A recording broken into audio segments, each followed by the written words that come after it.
All my fellas, all my fellas, all my fellas, all my fellas. Hello, and welcome to Lakeside Viking News. It's Friday, October 25th, 2024. I'm Alejandro. And I'm Kahori, and here are your weekly announcements.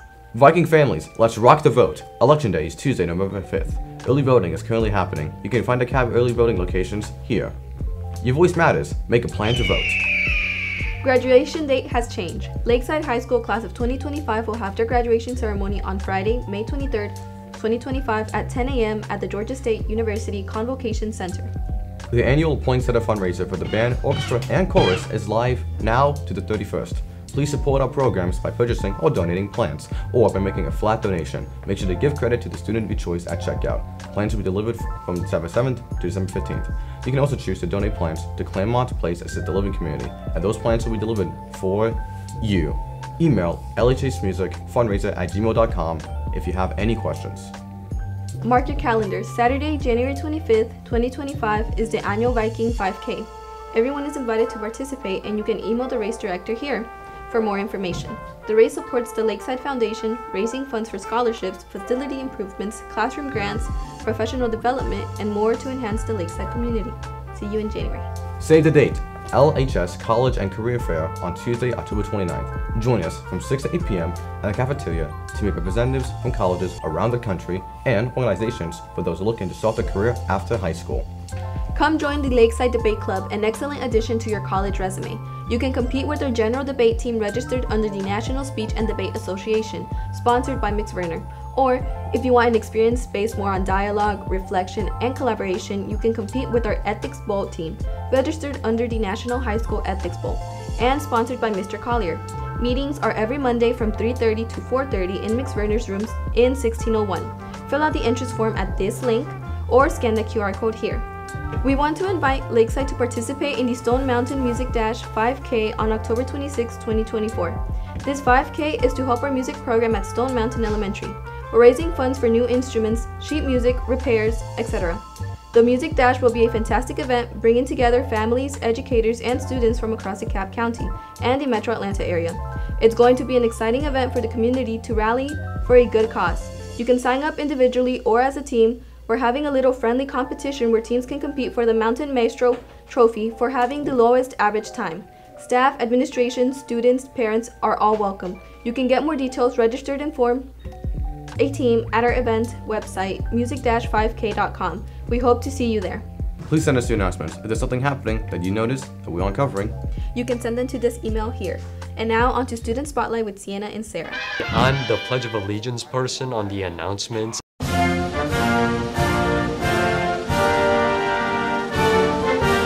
Hello, my name is Eugene O.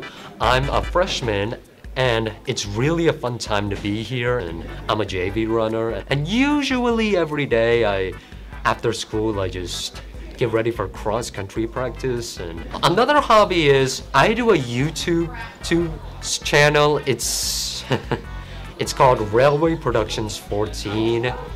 I make demolition derby videos. It's play rail or trackmaster, like steam engines or Thomas and Friends.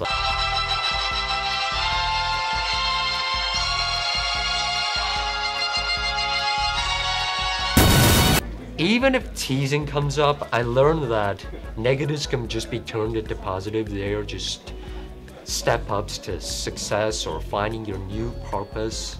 Around 7:20, the bus driver comes, and I just get on the bus and come up to the front desk and just to get all my binders out, the yonder pouch to get all my phone in, and I just technically I just lift them up like here just so they won't get a beeping. At the front desk, it's showtime, and after a teacher introduces me that I will be doing the pledge, it's please stand for the Pledge of Allegiance.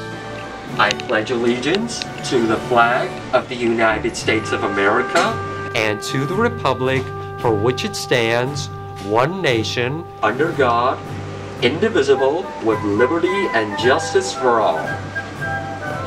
Please be seated for a moment of silent reflection.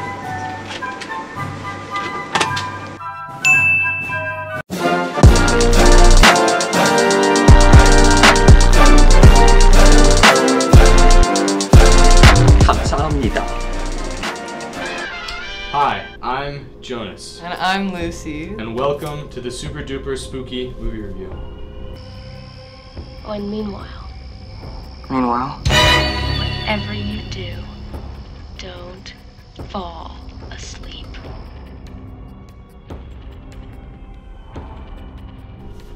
Today we're talking about Nightmare on Elm Street, the original one, and then the 2010 one. Alright, so the premise of Nightmare on Elm Street is there's this group of kids who start getting nightmares all at the same time of the same things. Then, one by one, they start dying. And they're dying by the hand of this dude called Freddy Krueger, which you've probably seen him, heard him, I don't know, maybe dreamt of him, who knows. But this dude essentially, he's been through a lot, you know? Like, stuff has happened to him. Doesn't make him a good guy though, really doesn't. There are some major differences between the new and the old movies though, such as the technology that's available to them. Because the new one is meant to be kind of like a new generation version of the 1984 film. So there are things like iPods, phones, MP3 players, all these things that don't appear in the original movie. Okay, so speaking of the 2010 remake of Nightmare on Elm Street, I'd like to point out that they had such a high budget for it. The budget was $34 million, and the CGI was terrible. It quite literally sucked so much compared even to the 80s one. It was just, I was more scared, I was more on the edge of my seat in the 80s one than in the 2010 one. I think that the 2010 one heavily relied on jump scares and more of a shock effect rather than the actual like scariness that Freddy Krueger has to him. As you're saying with the original, they used a lot of practical effects. They didn't rely heavily on, gimmicks or anything like that. They made it scary in a really thoughtful way. Unlike with the CGI where they just kind of stuffed it in there, it felt like. And it just didn't really work out. Not to mention, in the 2010 Nightmare on Elm Street remake, Freddy Krueger quite literally looks like Voldemort. He looks like Voldemort, he looks like a hairless cat. He just does not look scary at all. He looks, he just does not look like Freddy Krueger. It just doesn't look right. It's not, I don't know. I see what they were trying to do with being original and all of that, but it didn't. It's just nothing is working in their favor in this movie so far. Yes. All in all, the new movie doesn't really hold a candle to the old one. Even though it has CGI and all this new technology, it still doesn't really keep up, unfortunately. I would have to give the old one a 4 out of 5 stars because it's a classic and it forever holds a place in the Horror Hall of Fame. And the new one, I would maybe give 2 stars, 2.5. I'm gonna go 2 stars, and that's pretty generous. Like, I think, that's a pretty high rating for what it presents and what it offers. Alright, and my personal ratings on it is the 1984 one, I give honestly a 4 out of 5, like Jonas, just because it's a classic. You can't not like Nightmare on Elm Street. And then the 2010 one, I give a 3 out of 5, just for the fact that personally I feel that if they did this movie as a separate concept, if Nightmare on Elm Street never existed, it would be a pretty interesting movie. That's all for the movie review. I'm Jonas. And I'm Lucy. That is all for the news this week. It might seem surprising, but not all teachers show the news every Friday. So spread the word so that all students can enjoy the weekly news. See you next week.